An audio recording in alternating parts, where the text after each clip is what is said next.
I'm not sure if Teofimo Lopez will ever fight Gervonta Davis. Not because he's afraid, because I think Teo and Tank is probably one of the craziest matchups. Stylistically, that just makes for a fire fight. I think that'd be probably fight of the year whenever year it would take place.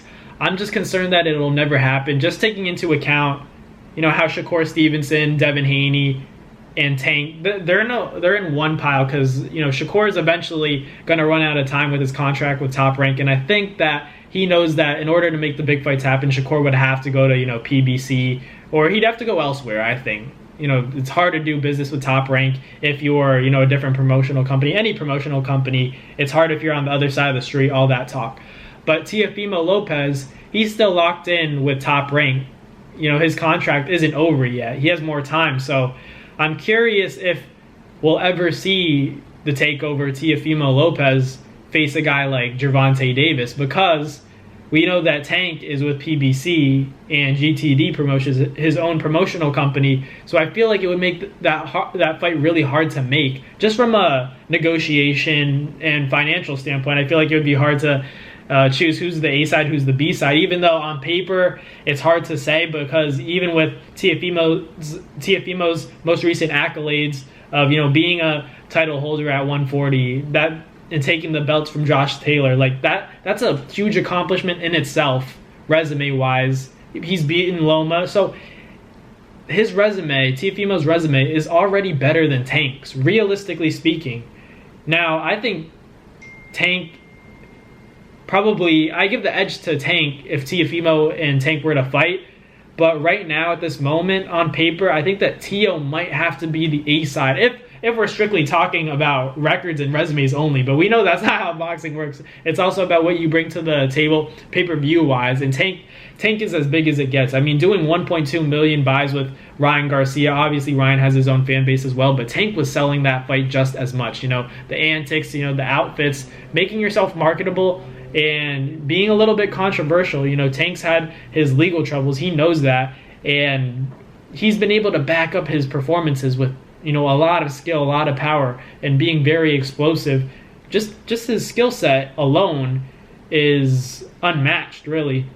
The only guys that can really match up with him are Teofimo Lopez's, are Devin Haney, Shakur Stevenson's, maybe Loma. Those are the only guys, but I'm just curious to see if we'll ever see that, takeover versus Tank fight, Teofimo and Tank. I really want to see that one. I think that styles make fights, and I think that one just makes for a barn burn. I think that would just be a mega fight. That would be fireworks if Tank and Teo fought. Now, don't get me wrong. I still want to see, I would rather see Shakur Stevenson and Tank and Devin Haney and Tank as opposed to, seeing Teofimo. The only reason I say that is because I'm curious how stylistically, you have guys like Shakur Stevenson, you have guys like Devin Haney, who are a little bit more careful, and they know their range a little bit better than guys like Teofimo, who also knows his range well, but he's a little bit more active than other guys. He's a little bit more aggressive. So I'm curious, fighting a guy like Tank, I want to see the style of Devin Haney, Shakur Stevenson, where they tend to go for the hit and not get hit, as opposed to Tank, who's willing to take one to give one. I want to see that matchup take place more than I want to see. I expect Teo and Tank to be a big fight as well. If it ever does happen, sign me up. I'd love to see that. But at the same time, I just want to see it play out. Can guys like Devin and Shakur stay perfect against a guy like Tank for 12 rounds? I don't know if they'd be able to stop a guy like Tank, but Tank definitely carries enough power to stop them. Shakur has even acknowledged Tank's power in the past and has said Tank carries that power from the round 1 to round 12 duration of the fight. So that makes it tricky. That makes it way more dangerous, because it's kind of like that Deontay Wilder effect, where you could be having a lot of success on the scorecards, but it only takes one.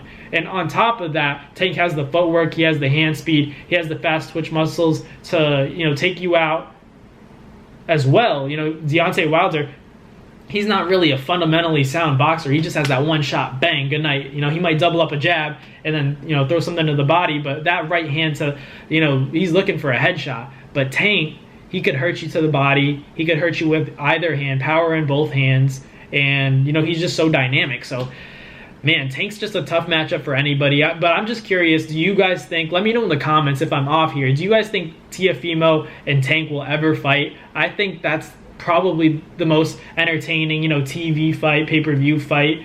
But I think people really want to see how, Tank would fare against guys who are a little bit more slippery and they're more slick. Guys of the likes of, Devin Haney and Shakur Stevenson. But let me know in the comments what you guys think. Will Teofimo Lopez ever fight Tank? Will that fight ever go down? I hope it does, but just from a promotional and business standpoint, it just looks a little bit like a hard and tough fight to make. But let me know in the comments what you guys think. But thank you guys for watching. Like, comment, and subscribe. Do all that good stuff. Hit the post notification bell, and I'll catch you guys next time. Peace. That's going to do it for another NASFight Media video, guys. Thank you guys so much for watching. It's been your boy, Matt Nabong, with another video. Hope you guys enjoyed it all. Thank you guys for the constant support. Salute to y'all always. It's been your boy.